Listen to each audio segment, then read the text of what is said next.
In this video, I'm going to show you some of the steps and things to keep in mind when animating a cape to go along with your character. And hopefully by the end of the video, you'll not just have an idea as to how to animate a cape, but also maybe for other things as well, like clothing and hair. I'll be showing you my process of drawing a background, Darth Vader himself, and I'll be explaining the wave animation principle and how you can apply it to bring common things to life. Things like tails, flags, clothing, hair, and in this case, a cape billowing in the hot sandy winds of Tatooine. Then, I'll show you the frame-by-frame drawings I made to create the final looping animation and how I timed and stitched it all together to feel natural. By the end of this tutorial, you'll be able to animate a cape like this one too.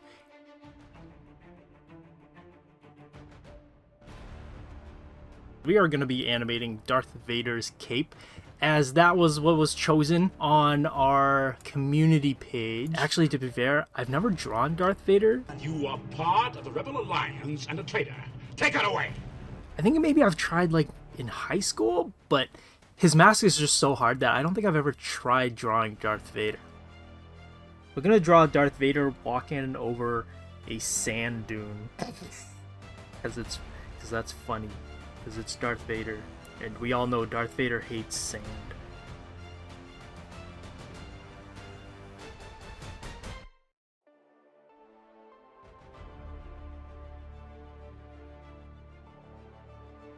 Want to name it Rough 01.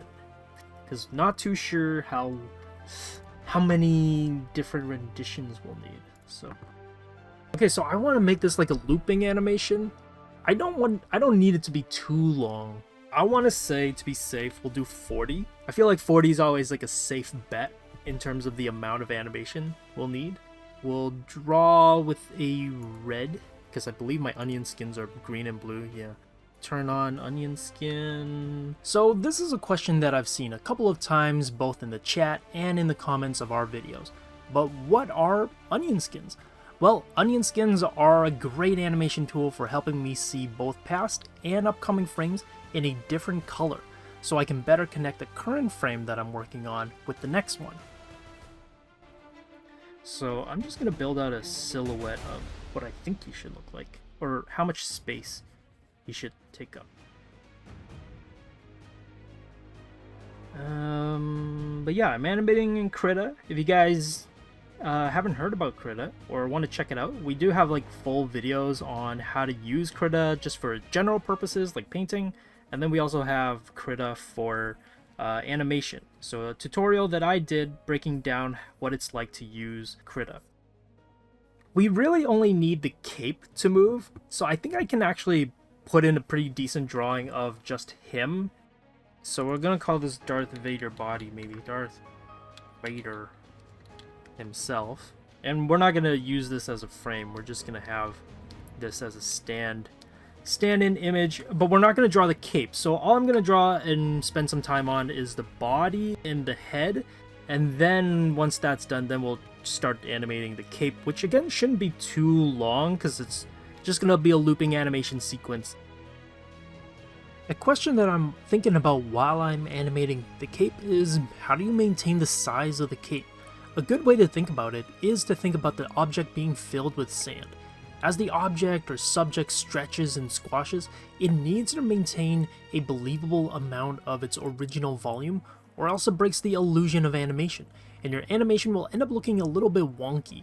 But keep in mind that animators should exaggerate and break those rules, so using your human sensibility and gut feeling is probably the best way to gauge whether or not something feels believable as you animate it. Remember to flip back and forth between your current frame and previous frame to check if things are matching up in size. We got our base Darth Vader shape. So I know it doesn't look like much, because right now it's just him standing menacingly like a popsicle stick. We're just going to name this cape. So get the motion down first, and then clean it up. So before we start the actual animating of Darth Vader's cape, I wanted to just walk through how a wave animation principle works. It is basically follow through principle according to the 12 principles of animation. And you'll see that as I go to the next frame, the tip is really holding on to that position. It's still moving, but it's kind of delaying and lagging as much as possible to show the weight and the motion of this wire. And you can see the base is what's moving the most in terms of angle, and then the middle follows suit, and then finally the middle catches up with the base, and the tip is also finally caught up, but it still has a little bit of a delay.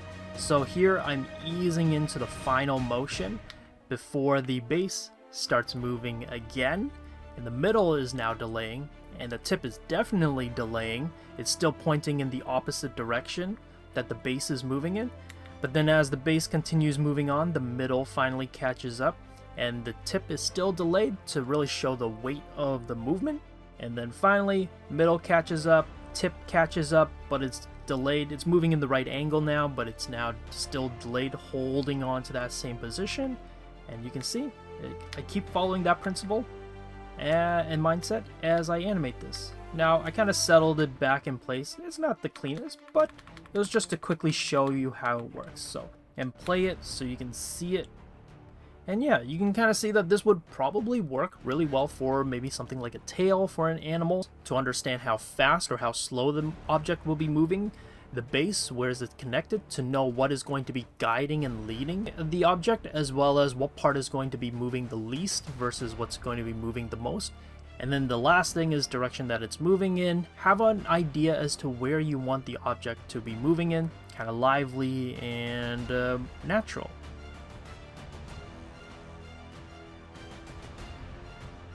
So with capes, the reason why I'm not fretting about it too much, and I don't think we're going to make it too crazy, is just going to billow a little bit this way, come back, and then again loop back so it kicks out. So it's really just 3 main phases, and that's why I'm like, yeah, it should be fine. Shouldn't be too big of a deal. For most animation programs, Krita included, you can select how many frames you see from the past or upcoming. Seeing a lot of frames is a good way to track your progress and whether or not the motion is flowing smoothly. However, while animating is usually best to only have 1 or 2 frames visible so as to not clutter your screen while you're animating. Animation is already hard as it is. No need to make it harder on yourself. It's kind of like a whip, right? So we gotta have it building up in the center, kind up on the cape, so that it can kick out. If you're enjoying the video so far, consider supporting us as we make free arts education. You can join our Patreon, as that will allow you access to special member perks like critiques and classes. This is a bit too soon. I'm gonna just give a little bit more of a gap again. What I want, so this billing height is good. You can see a little bit of a build up to it, set up for that motion so that when the cape finally kicks off, it makes sense.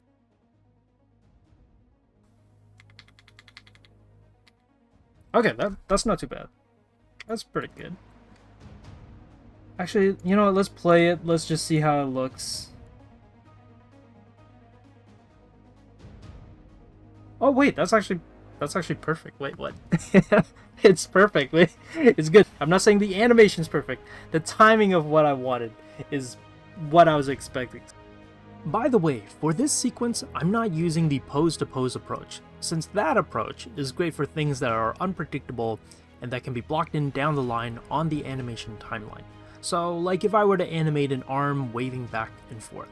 Instead, I'm using the straight-ahead approach, which is perfect for an animation sequence like this, where the movements are more organic with unpredictable fluctuations.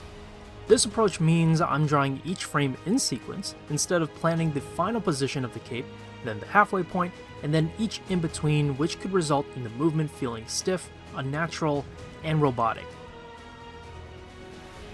So another question that I've got is, how do you time things properly?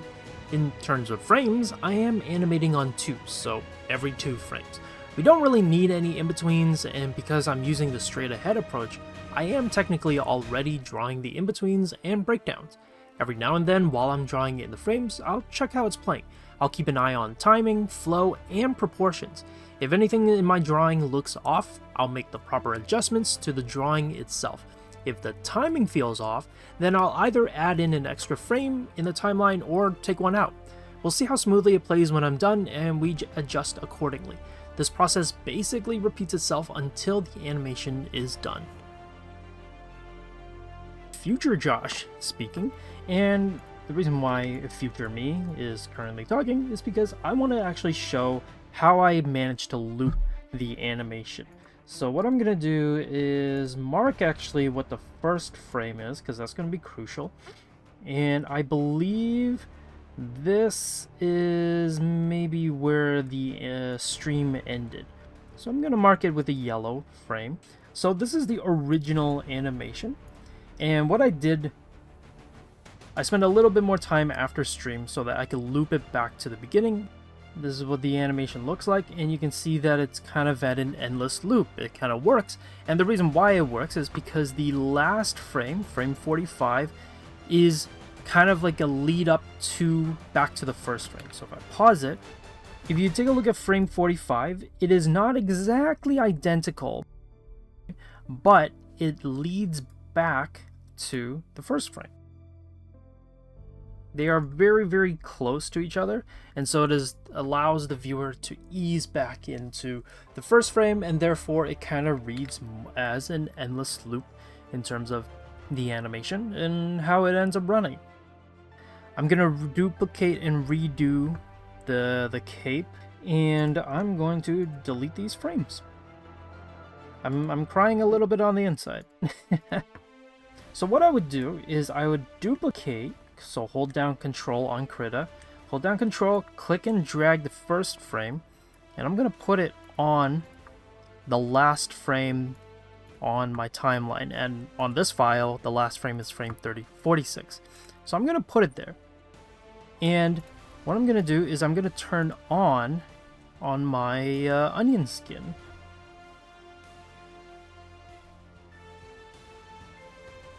You can see that the blue, the one over here, this shape is my red frame on my timeline. So this is my first frame. And so I have all these frames in between. And all this time, roughly about 10 frames, a little under 10 frames, to match this back to frame 1. So I have this frame here. And now I'm going to draw it in. I'm going to try to find the same brush that I used, find the same color that I used, and try to recreate the same thing. So using everything that we went over in terms of the wave animation principle, right now the base is staying stable and it should be leading the cape back in this way, and the middle is going to follow suit, but the tail end is going to have a little bit of a delay. And what I want to do is have the cape essentially settle back into its beginning state.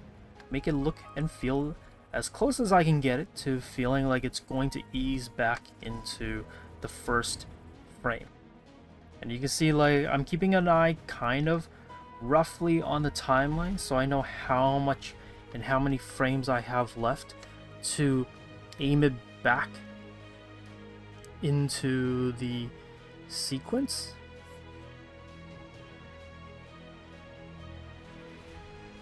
Yeah, it looks okay so far. And you can see, like, this is something that I mentioned previously, which is that I want to constantly go back and forth between the previous frames and my current frame, so that I'm not just blindly drawing and guessing it. Obviously, you can guess it, but if you end up trying to guess it all the way through, especially for more complicated sequence down the line, you're going to hurt yourself and put yourself in a lot of trouble, and you're going to be really frustrated with your sequence, because what ends up happening is that a lot of things that you didn't end up predicting or that you weren't able to keep track of are going to end up showing up, and you're going to have to spend even more time trying to fix it. So I have about two more frames. We'll say 2 more frames. And I'm just going to have it slowly settle back. We're almost there. We'll play it out, see how it goes. Obviously, I'm not trying to make this one as perfect or as clean as the original one, but just want to get it there so that I can show how I did it. Oh, I also realized I didn't even animate the other side yet. So we'll go back and clean up the other side, the left side of Darth Vader, because I realized I stopped animating it partway through. A lot of it is just kind of making these kind of random movements, because wind does move clothing in a sporadic like fashion, so it's a little bit unpredictable, and it's going to be moving in a quick whipping like fashion, and that's kind of how you sell wind. There we go. Now we got a looping animation. For the left side of the cape, my goal was to just make sure that it's not too crazy, it's not moving too much, but have a little bit of movement so that it still feels like it's affected by the wind. So this is how you do a loop animation and make it feel like it could go on and on and on and on forever. Join a virtual class in seconds and learn live from professional artists. Enjoy weekly assignments, individual guidance, and real-time feedback on your artwork so you can create like a fearless illustrator. If you learned something new, please like and share this with a fellow art nerd. If you love receiving quality and free arts education, subscribe. Here's a couple other videos you can check out next.